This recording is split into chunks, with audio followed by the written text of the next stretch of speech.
Nagpur RSS का गढ़ है, पूरा हिंदुत्व का प्रखर हिंदुत्व का कुंबा वहाँ बैठते हैं। वहाँ दंगे कौन करेगा, किसकी हिम्मत है? सरकार आपकी है, आरएसएस की है, विश्व हिंदू परिषद की है, बजरंग दल वालों की है, तो ये दंगे फसाद क्यों करते हैं और लोगों को कोई तकलीफ दे रहे हैं?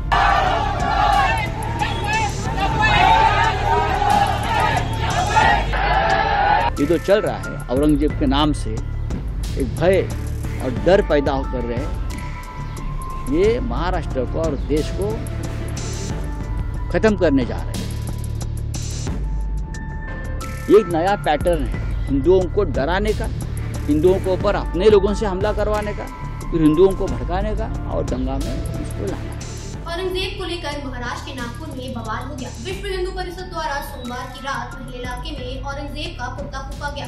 पुतला फूंकने के दौरान यहाँ पवित्र किताब को जलाने की अफवाह उठ गई, जिसमें दो गुटों में टकराव हो गया, जो देखते देखते हिंसक रूप में बदल गया। इसके बाद आगजनी, तोड़फोड़ और पथराव की घटनाएं सामने आई, जिसमें कई लोग घायल बताए जा रहे हैं। पुलिस को लाठीचार्ज और आंसू गैस के गोले दागने पड़े।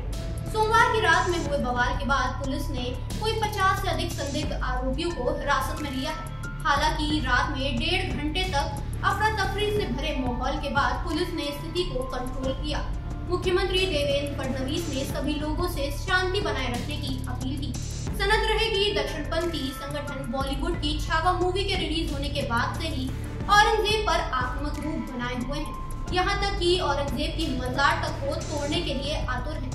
नागपुर के डीसीपी अर्चित चांडक ने कहा कि गलतफहमी की वजह से ये घटना हुई, अब स्थिति सामान्य है। पुलिस रात में ही नागपुर में अनाउंस करती रही कि लोग घरों से बाहर न निकले। अभी सिचुएशन पीसफुल है नागपुर शहर में, और हमने कुछ एरियाज में कर्फ्यू लगाया। लगभग 11 जो हमारे पुलिस स्टेशन हैं जो कि मिक्स लोकेलिटीज में है, उसके आसपास हैं, और सिचुएशन अभी कंट्रोल में है और शांतता है। रात में ही संभाजी नगर स्थित औरंगजेब की कब्र के पास सुरक्षा बढ़ा दी गई। नागपुर में हिंसक झड़प की घटनाओं के विजुअल देखकर आम लोग थर्रा गए। ये हिंसा न केवल महल इलाके तक सीमित रही, बल्कि कई हिस्सों को अपनी चपेट में लिया। घर, क्लिनिक में घुसकर मारपीट और तोड़फोड़ की बातें सामने आ रही हैं। कुछ वाहनों को आग के हवाले तक कर दिया गया। आखिर में पुलिस ने यहाँ पर बल का प्रयोग करके भीड़ को खदेड़ना शुरू किया। नागपुर बवाल के बाद महाराष्ट्र के कई हिस्सों में सुरक्षा व्यवस्था कड़ी कर दी गई है। मुंबई समेत राज्य पुलिस फोर्स अलर्ट मोड में है। मुख्यमंत्री देवेंद्र फडणवीस, केंद्रीय मंत्री नितिन गडकरी और विपक्ष के नेताओं ने लोगों से शांति बनाए रखने की अपील की। नागपुर के महल इलाके में जिस प्रकार से तनाव की स्थिति निर्माण हुई, ये बहुत ही निंदनीय है। जिस प्रकार से कुछ लोगों ने पत्थरबाजी की है, पुलिस पर भी पत्थर फेंके हैं, ये बिल्कुल गलत है। मैं स्वयं इन सारी घटनाओं पर नजर रखकर हूं। मैंने पुलिस कमिश्नर को ये कहा है कि कानून व्यवस्था बनाने के लिए जो भी कड़े से कड़े कदम उठाने की आवश्यकता हो उठाए जाए और शांति को बनाया जाए। अगर कोई दंगा करता है, कोई पुलिस पर पत्थर फेंकता है, कोई समाज में तनाव निर्माण करता है, तो ऐसे सभी लोगों के ऊपर कड़ी से कड़ी कार्रवाई की जाए। और मैं सभी को अपील करता हूं कि नागपुर एक बहुत ही शांति प्रिय इस प्रकार की नगरी है, यहाँ की शांति भंग न हो, इस प्रकार से सभी लोगों ने व्यवहार और बर्ताव करना चाहिए। और कोई भी अगर इस प्रकार से तनाव निर्माण करने का प्रयास करेगा तो उसके ऊपर बहुत कड़ी कार्रवाई की जाएगी। रिपोर्ट्स के मुताबिक नागपुर में बवाल के बाद करीब 50 से अधिक आरोपियों को गिरफ्तार किया जा चुका है और अन्य आरोपियों को चिन्हित कर उन पर कार्यवाही की जा रही है। सबके हाथों में पूरे चेहरे थे, उन लोग के पूरे अपने अपने चेहरे ढके हुए थे, हाथ में तलवार, डंडे, बोतलें थी। उसके बाद एकाएक उस कॉर्नर पे उन्होंने हंगामा चालू कर दिया। उसके बाद में हंगामा के साथ साथ में लोगों के शटर, घर को फोड़ना, पत्थरें फेंकना, इतना पत्थरें फेंके।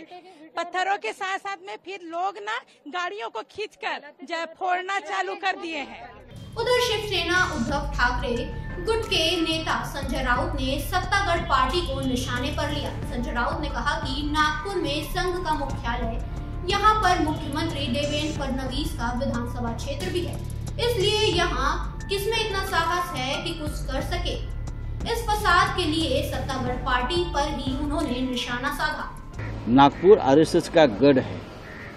आरएसएस का हेडक्वार्टर मुख्यालय नागपुर में है। वहाँ मोहनराव भागवत जी बैठते हैं। पूरा हिंदुत्व का प्रखर हिंदुत्व का कुंबा वहाँ बैठते हैं। वहाँ देवेंद्र जी का चुनाव क्षेत्र है। वहाँ दंगे कौन करेगा? किसकी हिम्मत है?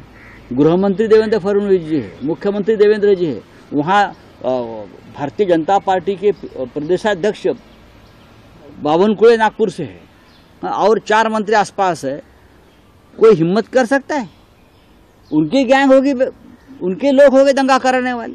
ये एक नया पैटर्न है हिंदुओं को डराने का, हिंदुओं के ऊपर अपने लोगों से हमला करवाने का, फिर हिंदुओं को भड़काने का और दंगा में उसको लाना है। ये जो चल रहा है औरंगजेब के नाम से एक भय और डर पैदा कर रहे हैं, ये महाराष्ट्र को और देश को खत्म करने जा रहे हैं। अगर देवेंद्र जी फडणवीस में दम है तो जो दंगेखोर है ना, उनको मखौका लगाइए। औरंगजेब की कब्र की बात आप करते हो, क्यों उखाड़ने की बात करते हो आप? हम क्या कर सेवा करेंगे? क्या जरूरत है? जब बाबरी के लिए हमने कर सेवा की थी तो कांग्रेस की सरकार थी, राष्ट्रपति कांग्रेस के थे, प्रधानमंत्री कांग्रेस के थे। अब तो आपकी सरकार है ना महाराष्ट्र में और दिल्ली में, तो कर सेवा की जरूरत क्या है? जाओ मोदी जी के पास, एक आदेश निकालो और सीपीडब्ल्यूडी के लोग जो है, केंद्रीय लोक निर्माण जो कहते हैं ना, सीपीडब्ल्यूडी पीडब्ल्यूडी, उनके लोगों को बोलो जाओ तोड़ो, हिम्मत है तो आप तोड़ो ना। आप क्यों जाते हो? आप इतनी मशक्कत को क्यों कर रहे हो भाई? मोदी जी को कहिए, नड्डा जी को कहिए, देवेंद्र जी को कहिए, सरकार आपकी है, आरएसएस की है, विश्व हिंदू परिषद की है, बजरंग दल वालों की है, तो ये दंगे फसाद क्यों करते हो और लोगों को क्यों तकलीफ दे रहे हो? जाइए, 4 लोग जाइए, नरेंद्र मोदी जी, देवेंद्र फडणवीस, अजित पवार, एकनाथ शिंदे, वहां जाओ, क्या बोलता है उसको, फावड़ा बिवड़ा लेकर जाइए और जो जिस कब्र के बारे में आप दंगे करवा रहे हो ना, आप खुद ही हो, निकाल दो। लोगों को क्यों भड़का रहे हो भाई? आपकी सरकार है। बाला साहब ठाकरे की बात ये लोग कर रहे हैं, औरंगजेब और इसके बाद बाला साहब ठाकरे ने एक ही कहा था, हमारा मतलब, हमारा जो एक ध्येय है वो सिर्फ अयोध्या में राम मंदिर बनाना है, और अगर बाबरी उसकी आड़ आ रही है तो हम बाबरी को हटाएंगे। और हमारा एक ही मस्जिद से झगड़ा है, एक ही कब्र से झगड़ा है, और कोई बात हमारे मन में नहीं है। ये बाला साहब ठाकरे जी ने कहा था, हमारा कोई झगड़ा नहीं, हमारा झगड़ा बाबरी से है, हम बाबरी को हटाएंगे। बाला साहब जी ने करके दिखाया। अब तो ये बाला साहब के नाम पर कुछ भी करते हो, बाला साहब को बदनाम कर रहे हो, शिवाजी महाराज को बदनाम करते हैं, ये संभाजी महाराज को बदनाम करे। उनकी एक नीति है, ये लोगों की आरएसएस और भाजपा की विचारधारा है, शिवाजी महाराज उनके हीरो कभी नहीं रहे। इसीलिए विलन को पहले खत्म करो। औरंगजेब, अफजल खान, ये विलन है ना, विलन को खत्म करने के बाद हीरो का कोई महत्व नहीं रहता। तो हीरो को खत्म करने की साजिश है। Thank you.